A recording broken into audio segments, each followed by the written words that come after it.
Hey everyone, welcome back to another live video with CCR. Today's topic is best practices for IT budgeting. I'm Krista Stevens, in case you don't remember, and this is Jeff Lord. He is our Business IT General Manager. We did actually receive over 25 questions for this event, which is awesome. We're so excited. And this is clearly a topic that's on everyone's mind right now. So what we're gonna do is we're gonna break it down into about 5 topics today.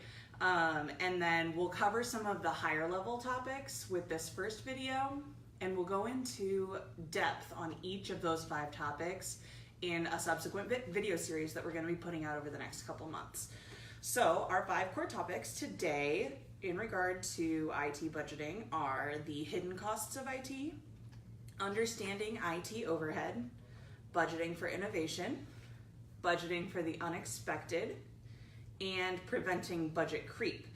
So if you have any questions during the video, I'm gonna get the comments pulled up here on my screen, and feel free to ask in the comment section. We'll address those as they come up.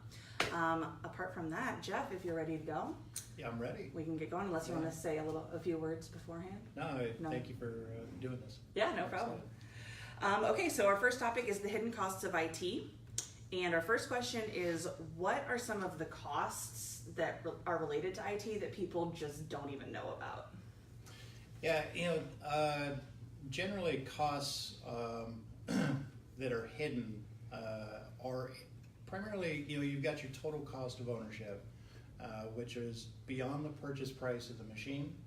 It's the support, it's the ongoing maintenance, the administration behind that. Those are a little more upfront as direct costs behind the purchase. In addition to that, and likely more hidden, really is the opportunity loss and productivity loss that happens with equipment that's not running well, not maintained well, which ultimately just drags performance inside of your organization down. Yeah, definitely. And then how do you quantify and plan for those types of costs when you don't even know what they are? Yeah, as much as you can. You've got the purchase of a thing, and behind that thing you've got licensing, you've got virus and spamware protection, and then again just that maintenance program. Mm-hmm. to really quantify and build around the true hiddens, which is again that productivity loss and that opportunity loss. I would suggest just having a really good maintenance program. Put yourself on a wellness program that keeps your IT environment fresh to maximize productivity. So preventative maintenance is always the best case scenario. Sure. All right. Thanks for covering that topic. I know that that's something that a lot of people just don't even think about. They don't realize. They're like, okay, well, I'm paying for my software, I'm paying for my hardware. Sure. So it's really interesting to dive in and really understand that there's more to IT budgeting than just what you see in your line items. Oh yeah, no doubt. And as we work with businesses all over the place, and it really does surprise a lot of businesses how much is behind it beyond just the purchase price. Mm-hmm. For sure. Yeah. Our next topic here is understanding IT overhead. So what are some of the different ways, let's actually go back for a second, sorry. What are some of the overhead costs of IT, and how do I plan for them? Overhead inside of IT can be broken down into 2 categories. You've got your direct overhead, which is really just the purchase of the thing, the maintenance of the thing, the administration behind the team that runs the thing. And then you've got your indirect costs, which you'll hear a running theme today, which is inside of that total cost of ownership and inside of your opportunity and productivity loss. So your indirect, half of that indirect is really that gap of time or that period where staff is running slow or down completely. Mm-hmm. So how does that type of scenario impact a business? If when there's an outage or even just one little hiccup, how are we seeing the impact to businesses? It is a really difficult thing to quantify in the moment. because it just happens. It happens for a few minutes here, a few minutes there. You'll see it, when you have network slowness or network outages, that your staff just comes to a stop. So whatever production they were working on, progress comes to a halt. Depending on the thing, it can resume and pick up pretty quickly if it's not catastrophic.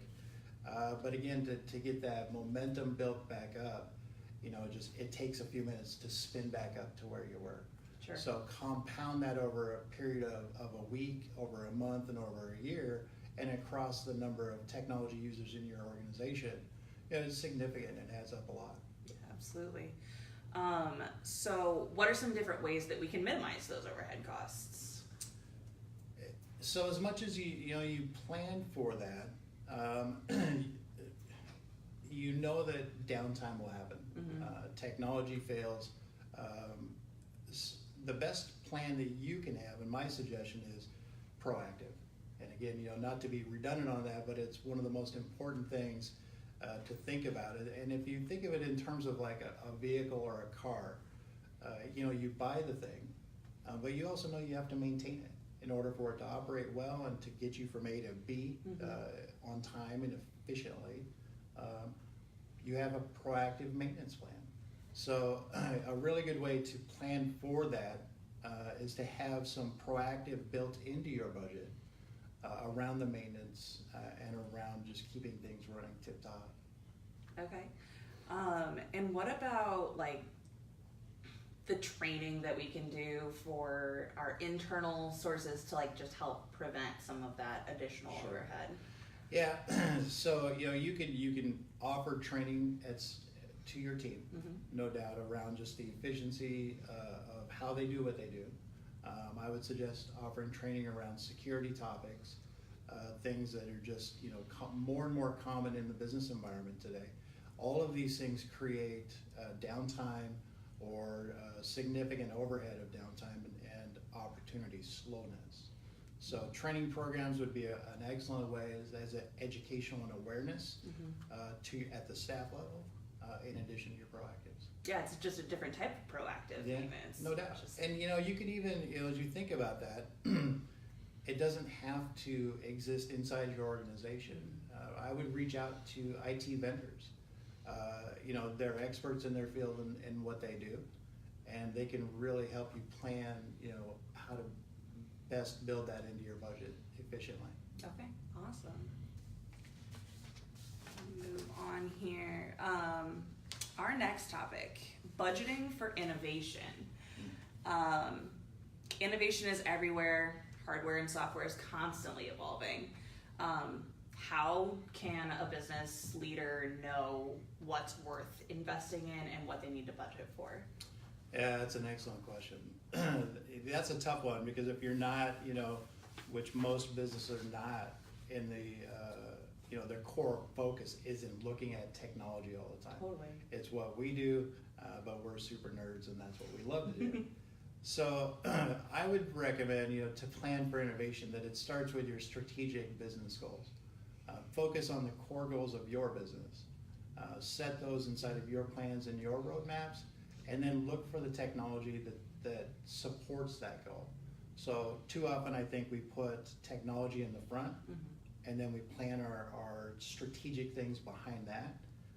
I would reverse that and focus on your goals, and then look for the technology that supports that. Okay, great. And I think that as a general rule, when it comes to innovation, and this is something that we're seeing in a lot of industries that we're working with right now, innovating for innovating's sake doesn't do anybody any good. Like, you have to have a path, a roadmap. You have to understand why you're making these choices. Sure. I think that's a really important point to make. And we can go ahead and move on. So again, with the innovation topic, change is hard. Sometimes for some people it's harder than for others. And if you're not in a leadership position within your company, it can be even harder to be a change agent. So how can someone get leaders in their organization to really like buy in and adopt them sooner rather than, you know, being in that laggard phase? Yeah, that's an excellent question. That it can be a challenge, you know, if technology is not the core of what you do. You know, you may be really slow for a lot of reasons to adopt new into your world. Change is hard, and you know, we look at change and have a lot of experiences in the past where things just didn't go as planned. So business leaders, no doubt, have risk in mind at all times. And while something may seem smart to them, they may not be fully connected to the full value of it and to why. So, you know, one of the best ways that you can get just buy-in from the leadership level to the change that you're trying to achieve, I would recommend that, again, it starts with the strategic business goals. That you've set those goals inside of your organization along with your business leaders, and you've identified them as critical and important. That's just a given at that point. Then you've gone and found the tool to support it. So you're putting the goal in front again, and not the technology, and you're making the case for that. If you walk the value of that out, ultimately what you're trying to do is simply create the conversation around the no-brainer that it is smart and wise to bring it in, and then even if you've reached out for some help to mitigate the risk of change itself, you'll create a lot of quicker buy-in, I think. Yeah, absolutely. I think let's go ahead and move on to budgeting for the unexpected. So this is actually probably one of my favorite topics, because honestly, how do you budget for something that you don't know is going to happen? Well, you don't know what's going to happen, and yet you really do, because inevitably technology fails. And it's a given, like any other tool that we use in our work. Technology is just that. So there will at some point be some type of failure. You know, a simple metric you can use in terms of just the obvious fails of IT would be, you know, break it down to its basic components, which is you've got workstations for your staff and team members, you've got a network and an infrastructure that just pushes, you know, the connectivity throughout your office, and you've got your data. I would look at the age of life on the machines that you have. A good average to use is that a workstation should have about 3 years of usable life, which is a pretty well-known average across the tech industry, and have a plan for migrating those out on the life cycle. Legacy equipment, while you do stretch use out of it beyond its 3 years life, you're going to feel some impact on that. And they're also most at risk for failure. So I would suggest having a program that refreshes those devices. Put it on a conveyor belt. You don't have to do them all at one time. The capital expenditure of that at once is significant, and you know, all small and mid-sized businesses are focused on obviously capital. And then I would also put in a proactive plan around my data, or the critical things that are just absolutely can't live without. We can replace our machines. We can bring a network back up. But what's really, really hard to recover from is the intellectual smart that was put into the things that we write and type and do. So having a proactive plan around a disaster recovery and a backup policy would be really where I would focus on. Are there certain areas of an IT budget where unexpected costs happen more frequently than others? That's a great question. Yeah, I guess workstations fail, and it's just scale of what's in the office. There's more endpoints and user devices than anything else, and it's also one of those areas that most businesses try to stretch life more than anywhere else. They try to stretch a machine to 3 and 4 and 5 years. So inevitably, those are pretty high risk for failure. Across, a good average again is about 3 years of life on a machine, And then your infrastructure items is around 5 years. So be looking at those and identify what's coming to end of life. And then again, focus on that backup and the ability to recover. In that question, I think, sometimes the best offense is a good defense. Mm-hmm. So really auditing your hardware, super important. Just understanding what you have in your tech stack and when it's cycling out, and probably trying to stagger that a little bit too. Oh yeah, no doubt. Yeah, capital expense on machines is expensive. Right. And when you do it across an entire team or organization at one time, it's a significant investment. And it's frustrating as business leaders and owners to know that that investment only has a shelf life of a small window. But if you're really well managed, you're putting it on a life cycle program. So you're refreshing an environment, on average around 20 to 30% every year, as opposed to all at one time. Yeah, totally. That makes all the sense in the world. So this kind of dives into our next line, which is preventing budget creep. So obviously some of those unexpected costs can lead to budget creep, but let's talk first about what is your definition of budget creep, because it might not be a term that everyone's familiar with. So a simple way to view budget creep is just simply spending beyond our plan, right? And you can really simplify this. It's the same as your household budget. We set a budget every month. This is what we're going to spend on certain things, and you can see whether or not where you're spending beyond that. So I think that's a pretty standard view when you break it down simply. An area that I also like to focus on in terms of budget creep is spending outside of my plan. So I might be operating inside of the same budget that I set for my IT year, but if I'm not strategically spending against my goals, I consider that spending outside of my priorities, which I consider creep also, because it's taking the resources from what would otherwise be strategically used to my goals and my roadmap and applying them elsewhere. And it happens.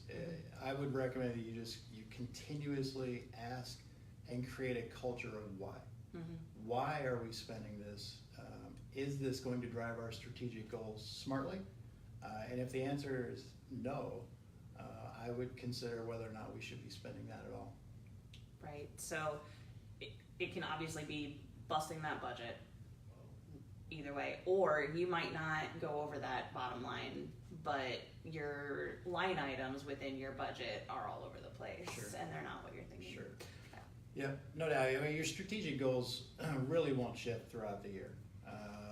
You have, obviously, you kind of wander as conditions change and as your business evolves as a living thing every day. But for the most part, you stay focused on those few priorities that you set. Really focus hard to stay on those. Okay. And then how do you balance preventing a budget creep, but still not being afraid to spend money? So when I am spending on my goals, I'm spending against the strategies that are going to help my business succeed, drive us forward, and evolve to that next thing. I don't feel, when I'm doing that I'm spending unwisely.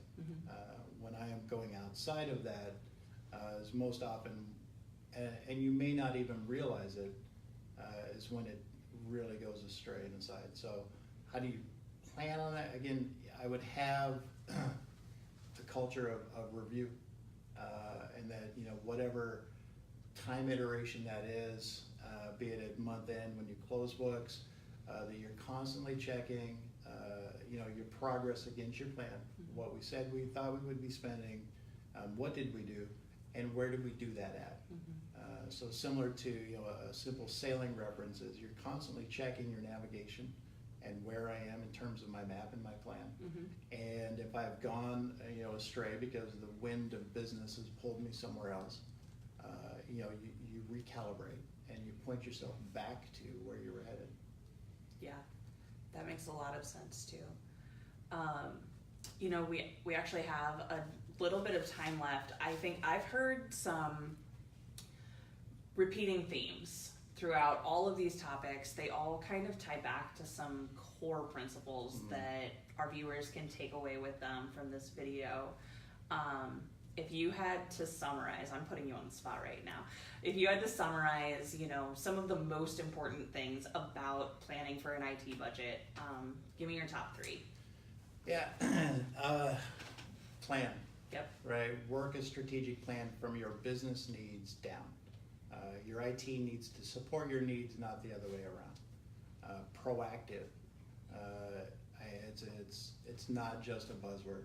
It's incredibly smart. Anybody that's experienced simple data loss, be it your phone or just your laptop and anything, it's significant and it's really difficult to recover on.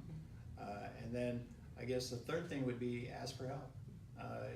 It's not, there's no martyrs in business, right? So there's no need to not ask for help. It's not in your core competency. It's not what your business is built on.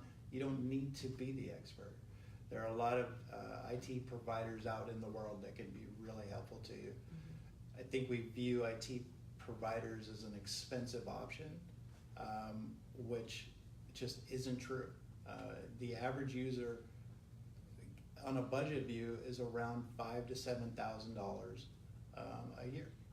Multiply that across your organization. That is in an average to not well-managed environment. That's happening every day inside of your budget on your own. A lot of service providers can help you reduce those costs with a good plan, with proactive, and aligning well to your strategic goals. Okay. Well, I think that's a wrap. Cool. I think we are all done with today's live Q&A. Jeff, thank you for taking time to answer questions that we've received from our viewers. We're really looking forward to working with you on this future video series. And again, keep an eye out for those to come out. Want to thank everyone for joining us today. And if you're watching this on, what do they call that, replay? Whatever. If you're watching this after the live video has ended and you didn't get a chance to throw up a comment, you can always reach out to us at marketing@ccr.net or just check out our website ccr.net. And if you enjoyed this video, please like it, please share it, and also like our Facebook page so you don't miss the next one. With that, I think we're done. Thanks, guys. Thanks, everybody.